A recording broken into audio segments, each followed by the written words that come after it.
तर राज ठाकरे यांच्यासोबत बैठक झालेली आहे, असा मोठा गौप्यस्फोट केलेला आहे ठाकरेंच्या शिवसेनेचे नेते चंद्रकांत खैरे यांनी। महत्त्वाचे अपडेट सध्या आपण बघू शकतो। राज ठाकरे यांच्याबरोबर युतीसाठी मातोश्रीवर बैठक झाली असं म्हटलेलं आहे ठाकरेंच्या शिवसेनेचे नेते चंद्रकांत खैरे।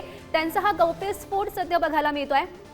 सोबतच उद्धव ठाकरे सकारात्मक आहेत, अनिल परब यांच्यावर या सगळ्याची जबाबदारी सोपवण्यात आल्याचं सुद्धा त्यांचं म्हणणं आहे। आपण हात पुढे करायला तयार आहोत, ते टाळी देतात का पाहू अशी उद्धव ठाकरे यांची भूमिका असल्याचं सुद्धा खैरे यांनी स्पष्ट केलं। लवकरच ठाकरे बंधू एकत्र येतील असंही चंद्रकांत खैरे म्हणतायत।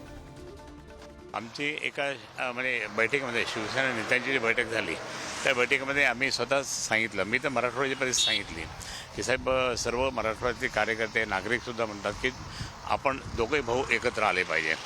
आणि तर साहेबांनी म्हणे हरकत नाही, आता मी कुठं नाही म्हणतो, पण आता जसं जमेल जसं चर्चा होईल सुरू नेत्यांची त्यावेळेस ते ठरेल म्हणे। नाही, ही मला कल्पना नाही, परंतु आमच्याकडनं उद्धवजींपासून ते अगदी सगळे सकारात्मक आहेत।